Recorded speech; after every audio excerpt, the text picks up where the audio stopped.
Peter Stursberg was born in China in 1913.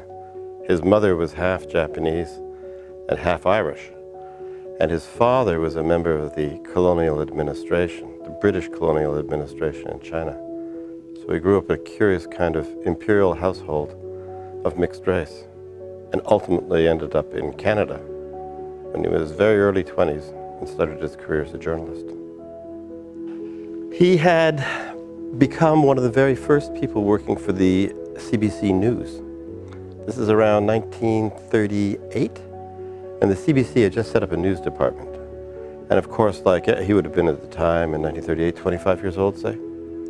So like everybody, every journalist of the period, when the war broke out, the number one thing they wanted to do was they wanted to go to cover the war. So finally in 1942, they agreed to send him, and in early 1943, he arrived in London. He covered them first of all in the invasion of Sicily, and then as they progressed up Italy and across the so-called Hitler line, so he followed the Canadian troops all through Italy.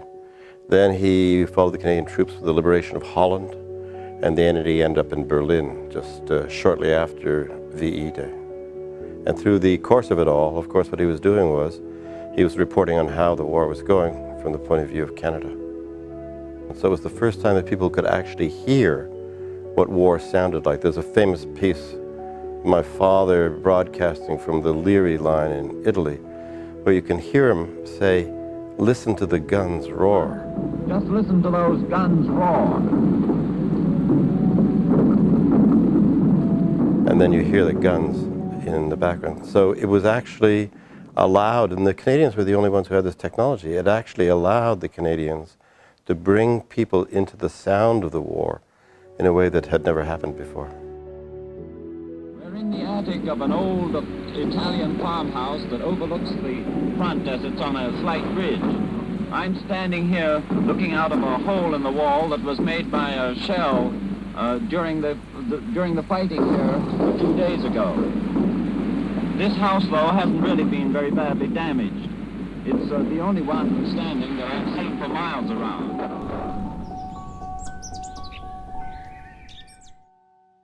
Peter Stursberg landing in Sicily was the first time a Canadian broadcaster had covered Canadian troops on the move. He arrived just in time to cover the liberation of one of the key objectives of the Canadian force that landed in Sicily, the town of Agira, which was liberated in late July 1943.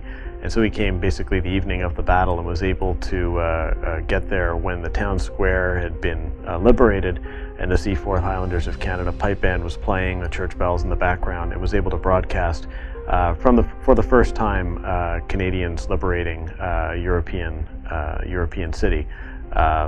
After years of really bad news in the wartime news coming from the CBC and elsewhere, this was quite an event.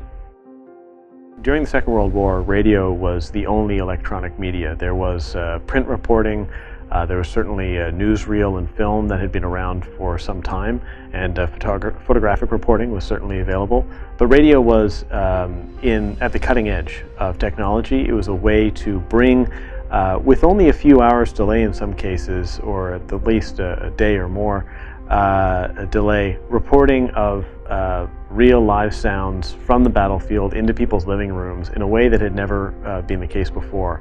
This was done through very bulky, by today's standards, portable recording units that weighed dozens of pounds each, that were carted on a jeep that could then be brought to a mobile recording van and all of this sort of thing. But the result was that broadcasters like Stursberg were able to lay live commentary over events as they happened. It's a great honor for the School of Journalism and Communication to host the annual Peter Stursberg Foreign Correspondents Lecture.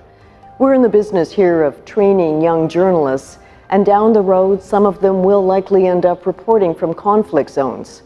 The Stursberg Lecture Series is one way of ensuring that when they do, the journalism they produce will be smart and meaningful.